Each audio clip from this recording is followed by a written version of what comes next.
Welcome to another episode of the American Beer Review Podcast. Good times with good friends requires good beer. Lucky for us, we know how to pick all three. We're a group of friends who grew up in the Pacific Northwest, giving us a jump start on our craft beer journey. Join us today while Brian... I pride myself on not getting to know other people, so do not put that on me. Alec. So the bananas, up until like the 60s, were an entirely different species of banana.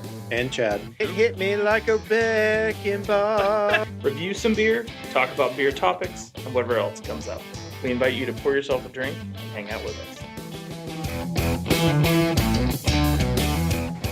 For now, until the ATF shows up. Until we talk about it on the podcast and then somebody figures it out. I doubt that's going to be the thing that gets them.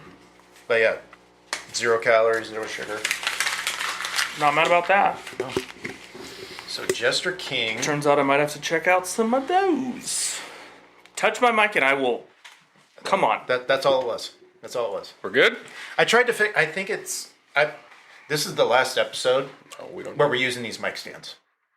I'm getting like the non... Number one, it's not the last episode that we're using these mic stands because... Today. This recording day is the last day. All right. Yeah. A brewery that we... Talked about. So, and they're kind of like the... So, who we're talking about is Jester King Brewing down in Austin, Texas. Yeah, Texas Hill Country. What did you just say? They call it Texas Hill Country. Yeah. Austin? No, so Austin is where they're out of, but they call themselves Texas Hill Country because they're not downtown. Oh, they're outside. Yeah. No, it's quite a facility. It's quite a place that I've seen just from videos and pictures and stuff. I forgot who it was that we had earlier. So this is Jester King's 3-year blend, SPON, SPON. Yep. Just won an award, a gold medal at a Texas Beer Festival. They're... Like last week. Okay, they have multiple spawns. Yeah. A ton. I was trying to figure out which one this was, and I couldn't... Yeah. This is kind of their main one. This is the 3-year, aged for 3 years. But each one is different. So because there's also like a Spawn 13th anniversary. And so the... Oh, Spawn 3-year blend 2023? Yep. Yeah. Okay. So this was bottled on February 21st, 2023. Oh, yeah. So like I posted on Instagram, hey, happy birthday. Yeah. Oh, yeah. Okay. Yeah, blended on 2/21/23. Yeah. Okay, so I found it. And so on Tavour, the this year's version of this just dropped. Oh, so gotcha. if we like it, I might grab more, add a few more, and we can cellar them till next year. So this is a blend of 2020, 2021, and 2022. 100% spontaneously fermented beer. For Jester King Spawn, we mix water from our well with local grains in a turbid mash, boil the wort for hours with aged hops from the attic of our barn, chill the wort overnight in our cool ship, 100% spontaneously ferment the beer with native yeast and bacteria, and mature it for years in oak barrels before blending. Natural re-fermentation in the bottle. The resulting beer is a unique reflection of the Texas Hill Country, the ecology of the Texas winter, and the people of Jester King. Yeah, and they've got, big old compound down there. They do, you can rent the place for events. They've got a restaurant. Well, they got Jester King Inn. Yep. Do they really? Yep. Yeah, so you can go there and stay there, and they got... And I want to say... Restaurant, where it's just basically, if you want to go have a wonderful weekend, just hanging out in kind of an idyllic farm setting and drink a bunch of, I'm assuming, tasty, wild fermented beer. Well, it looks like almost every Saturday in the spring, and I don't know how it goes through the summer, they have doom metal goat yoga? Yes. I'm sorry, what? Yeah, they have goats. Well, they have goats, but I don't know. I know what doom metal is. I know what goat yoga is. Yes, but the doom combo. metal goat yoga, is that? I guess I could click on it. Is it goat yoga? You can buy tickets. Yeah, it's goat yoga with doom beer, metal. pizza, and goats in the beautiful Texas Hill Country. Mm-hmm. They have a pizzeria, too. They got everything down there. We call upon the ancient lords of the underworld, doom metal masters, and yoga practitioners of all skill set to help bring forth the beasts every Saturday. Yep. Nope, it Very- is yoga and Yeah. This is metal. Huh. going through their website and kind of everything. It very, like when you see like, oh, here's some, everything's bottled. You think it's very serious, but I think they have a very upbeat and kind of tongue-in-cheek culture. Kind of everything. They're just having fun with it. Yeah. It looks fancy, but you can have fun and be fancy at the same time. They do like annually. They clear out their cellar and go, we're having a dusty bottle sale. Ooh. When they shoot to get, I think they said as organic as possible, as local as possible, as sustainable as possible, so they're not sacrificing quality to get there, but Family friendly. I'm buying some more of these. Family friendly, dog friendly. not pluses.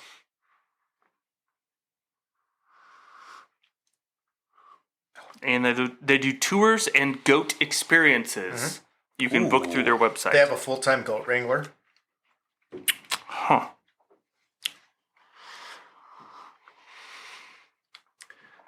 We're just gonna 30 seconds of us just doing this. It's pretty chill. Like, I can get down on that. and that's the thing that I think a lot of people who just don't That's so good. have it very often maybe like get put off by the idea of wild ale, like that it's Oh, if you grab this, because it looks like a yeah lager-ish or like a lager. could be a blonde ale, And it doesn't have not overly like a soury smell, but if you grabbed a pint of this, It's almost like there's like a honey almost even smell or like a but if you took like a slug of this, yeah. expecting it to be something light and crushable, you'd be Do you know what it actually kind of reminds me a little bit of?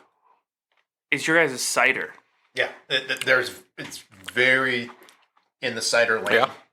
I'm getting that kind of this a sour apple kind of little bit. Yeah, I think that's what it is. Maybe is just like the well, it's like also spontaneously fermented. We don't add anything to it. Yeah, so it's- whatever, and then it's whatever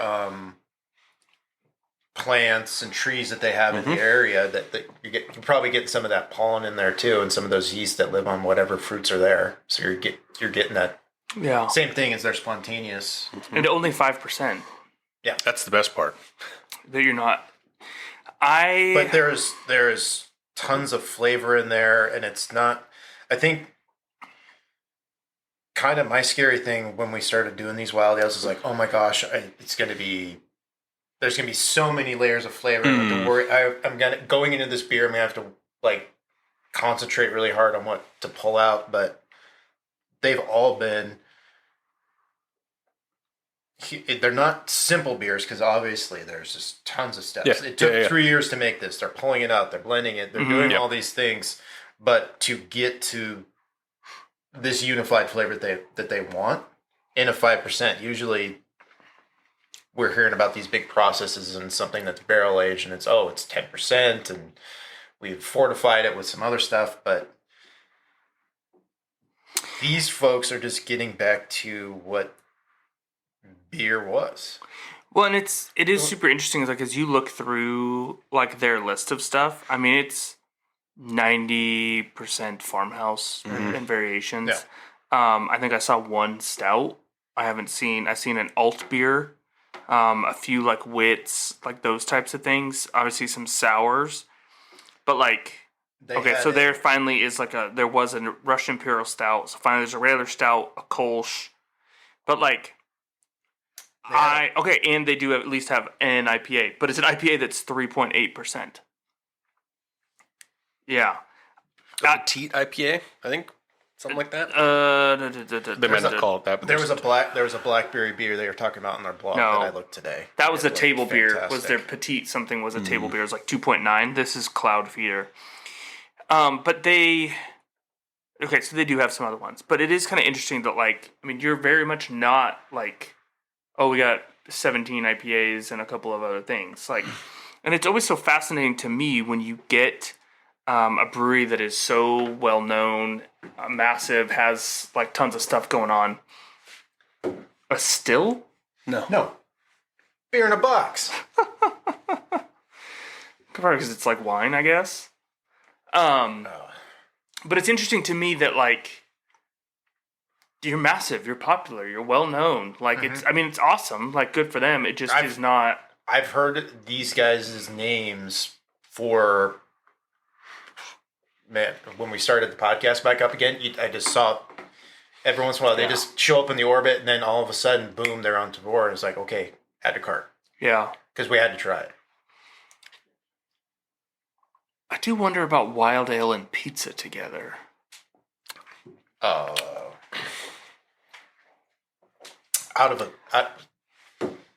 Some Neapolitan style pizza, right? You're not getting Little Caesars pizza. No. So you're gonna have an artisan pizza. Some sourdough pizza. Do we got? Out of a some? I'm pretty sure if you walked in there and were like, I would like a pepperoni and cheese pizza, they would tell you to turn around. What do we got here? No, I'm firing up my pizza oven, sitting with this. My guess is there'd be some goat cheese. They got some in that beers. pizza. I will tell you, they have tomato, call it a little bit of olive oil on it. If you go to Austin right now, you can get the 2017 3-year blend and the 23 3-year blend.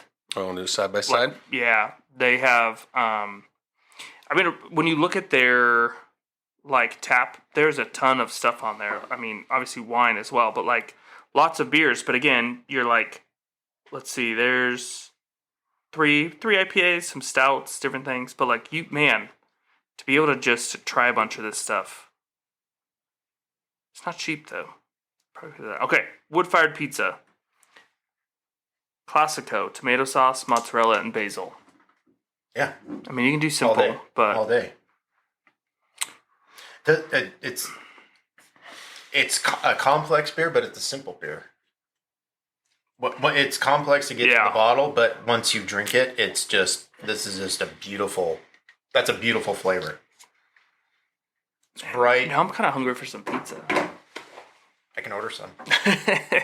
It's not going to be wood fired. No, it's not going to be probably You want more? You top off? Still some in there? I'm going to get I don't know that I want... Yell at me for getting the bottom of the bottle in there, but... 12 ounces is probably about the right Enough. amount for me. Yeah. Well, that's when I saw them in the bottles. I'm like, if Chad's got a 750 of this... Oh, yeah. Like, if this was a 750, this was going to be a standalone episode. They did start... It is a standalone episode. Standalone recording day. Yeah. Whatever. Illusions, Michael. Tavour did start offering beers in, bring them in 500 mils. So there might be a beer coming in that's in a 500 mil. What's my a wine bottle 750. So it's like a quart? Yeah, so we're going to be recorking it or drinking a little bit more beer. But a lot more wild ales are starting to show up in bottles. Milliliters to ounces converter. If you're going through all of the process to then bottle and blend and everything, this is a lot of work for a 12-ounce bottle. Yes. But what I saw from their pricing, even though if they're pouring tap or whatever they're doing, a lot of them are not. You're not getting 16 ounces even in any of this stuff. One of their imperial stouts was $11 for an 8-ouncer. I think it just goes to show. I mean, part of it is just what the process takes for what they're doing and the amount of stuff that goes into it. So when you have a certain amount of cachet and people are coming to your place, it's like every tap room. If you want to come here, this is the price. But if I'm, it's like Director Brew Hall. If I'm going out, if I'm going out to a destination place to go have all their tasty beer, it's kind of a sunk cost at that point. Oh, yeah, for sure. I mean, it's worth it to go and do the experience. I would, if I'm going to Austin, and I'm going to figure out how to get out there. I would love to do smaller tastings. That way I can try more. Yeah. Here, if you're trying to... How close is it to Austin, though? I don't know. I'll look it up. I don't think it's an easy Uber out there if you're down in Austin. They got a without hotel. car. They do have a hotel. But I don't think... downtown Austin, you'd go slam dunk. If I'm in Austin, I'm going there. Yeah. If it's 30 minutes out, 45 minutes out of Austin. Dun, dun, dun. Maybe. We have the technology. Very, very tasty. Sort of. I don't know anywhere else in Austin to make a... Downtown Austin. Yeah, I guess. Austin City Hall. 35 minutes. Which, if you had a car, is fine. An Uber out there is Gonna be a little spendy. But if you're spending the night out there, if you had it as part of your just plan. you rent a car at the airport and you drive out, spend the night. That's all right. You can take Do the some bus. yoga. It's going to take you 8.5 hours. Boo. Oh, because it's got, that's Just nope, like, it's not gonna here's a happen. bus. No, wait. No, it's Here's a Texas. bus. No, I can wait. rent a horse, right? I could ride a horse right from the airport. Not in Austin. Oh, damn. No idea. 500 milliliters is 16.9 ounces. And that makes sense now that I said it, because 375 is 12. There you go. So, Okay, so a pint. Yeah. So you don't need to worry about bringing too much. corking it and No. dealing with that. So You could.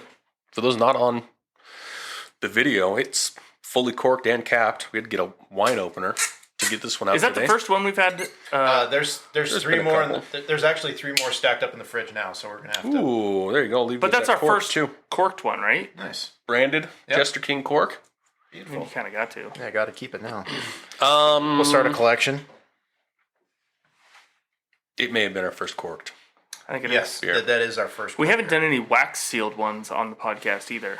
That is a We did pick one up a few weeks ago. yeah, but that is a complete pain to try and open those up. Most of them have the white wax cutter on a bottle opener. Yeah, it's I have still not the easiest. I have a propane blowtorch. You can just melt the wax. But don't off. do that. That would ruin the beer. You're going to cook the Usually beer. it's over a cork. It's still over a cap. It's over a cap. I'm just You're gonna heating melt the wax glass. off. Oh, but yes, you're right. No, Yeah. it's fine. I'm professional. Just saber it off. No, Yeah. No? Listen, they gave us more than one. I can screw one up. I also claimed for a while that I was a professional driver. It turns out I was a hotel valet, so I don't think that's quite the same thing. Semantics. It's whatever you put on your LinkedIn. Just make it sound good. I got paid to drive, so Yeah. I mean, Professional driver. or did I get paid to park? I guess Well, you you still got had to drive. Paid get not to there. hit anything. That one. That one is definitely the Right? key. Yeah. You're a car shepherd. You're shepherding your flock of cars to and fro. Can only do one at a time, though. Okay, I'm lost. The analogy I got don't away know from what me. you know. What else you shepherd? Goats. And guess who has goats? Jester King. Also, What do we think of the beer today? Since we are supposed to be reviewing the beer. we are, yes. I think it's a really well done beer. I like it is not like I said, it's not overly sour. You get a little hint of it. You get kind of like I said, like a sweetness, like a fruitiness to it. Mhm. To me, it's still probably like a seasonal type of thing to have. 12 ounces at 5%, though, I wouldn't mind having some of that on like a nice, like, you talked last episode about, sitting at 70 degrees and having a freaking 10% triple IPA. I would rather have this, probably. Yep. Yes. Well, and you're going to spend the same amount of time drinking it. Yeah. Versus your Nerf's in the 10% because you're going, this is 10%. I do not need to finish this in 30 minutes. Versus this, you're not going to. It's just the flavor slows you down a little bit, which Yep. is not a bad thing. It just, it's going to give you a little pause. This is a.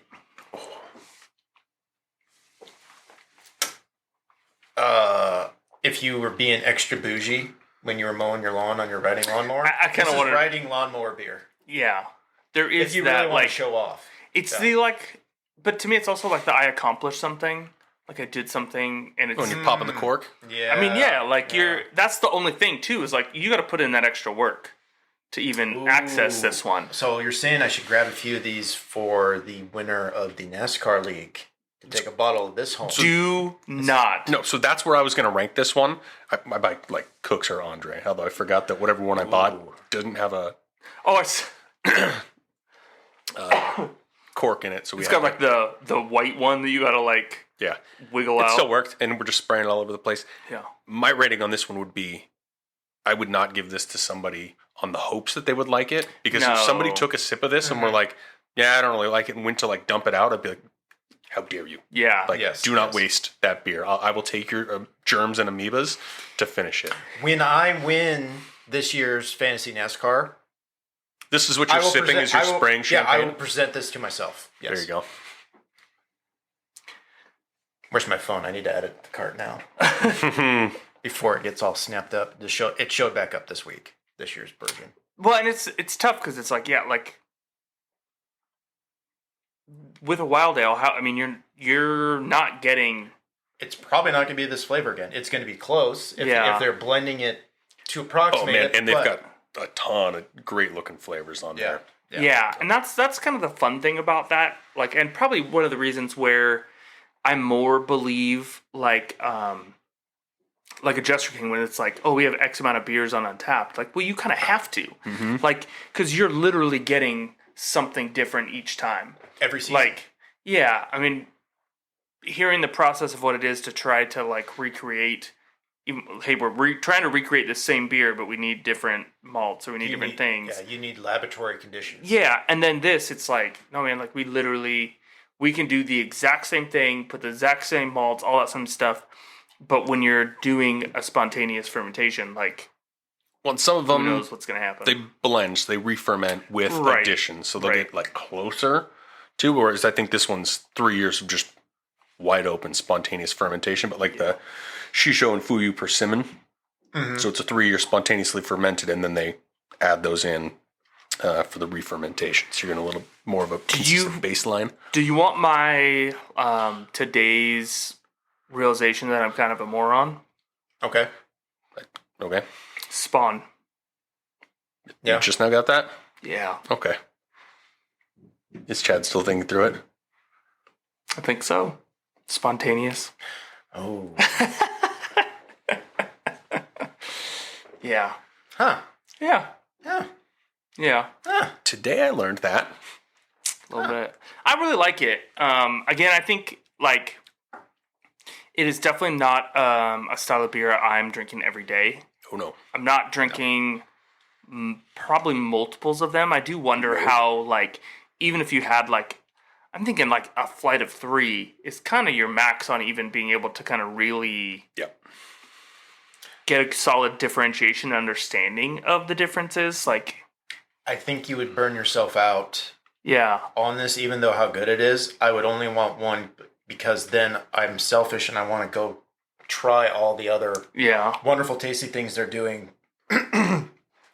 That's where elsewhere. Even to Brian's point, is like a flight of 3 different ones. Yes. Would probably be enough before you go, I'm no longer catching nuances. It's still good. It's like when you have a sour in your flight, like do not do that one before the lager. Right. Like you're ruining your palate. Like you're not going to get. You don't just go lightest to darkest?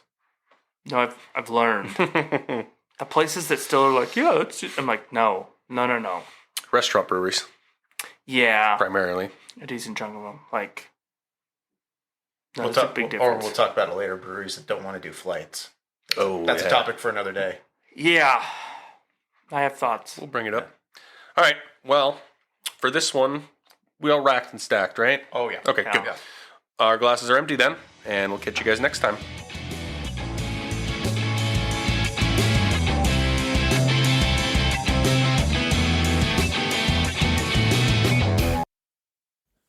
If you've enjoyed what you just heard, make sure you subscribe to get new episodes when they drop, and don't forget to leave us a review.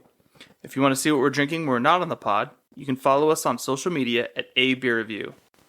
Feel free to send us any beer suggestions that we can make Chad go buy off of Tavour.